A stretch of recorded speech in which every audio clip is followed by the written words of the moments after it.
What's up, guys? Brandon Elsesser here. On today's workout, I was training for a hook, and here's my first warm-up set of pull-ups. I did about 2 warm-up sets.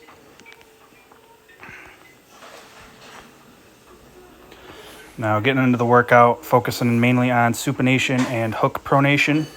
The first working set here, I am doing supination from the starting position.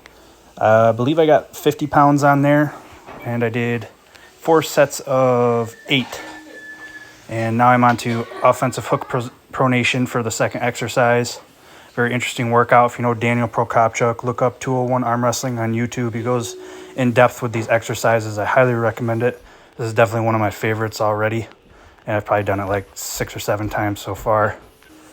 I did 4 sets of 10 for this exercise.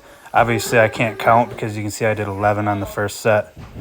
And here's another angle of the same workout. This was my second set here.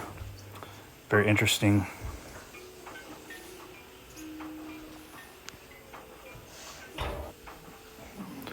All right, on to the third exercise. Same thing with the supination, but the angle is coming from much higher and a little bit more to the side. Now, instead of working from the starting position, I'm kind of going from like the start to the pad just to get that little extra drive. Also, that was 4 sets of 10 with 63 pounds. Now this time I alternated back to hook pronation again, but this time I am doing defensive. Kind of hard to tell from this angle, but the judo belt, well, obviously it's coming from downwards angle more, but it's coming from the corner of the table, not necessarily from the side or from the back. And you can adjust it to what is your preference. It can be more from the back or more from the side, but generally I like to go from the corner. Now, by the time I got to this exercise, my pronation from the hook was already pretty well fatigued from doing the offensive hook pronation, not to mention training rise and top roll pronation just 2 days prior. So I was definitely feeling it already, and it was definitely tough. I only did 44 pounds, and I just did 2 sets to failure. I didn't go very heavy, and I just did more reps, more volume. And that's just another angle right there.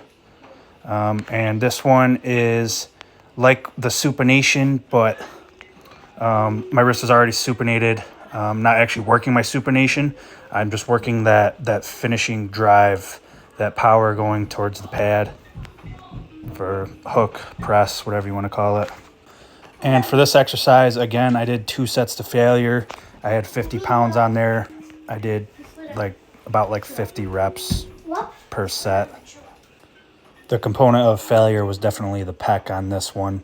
So if you're in a gym doing pec deck, better get yourself a table and do this. Same thing, only a lot better. You're actually on the table. You're actually arm wrestling, going through the motions. And that is it for today's workout. You might notice that you did not see me do any cupping exercises. I believe cupping can pretty much be done any day of the week. You could do it every day if you want to. Doesn't necessarily have to be on hook training day. You could do it after anything. So later, guys.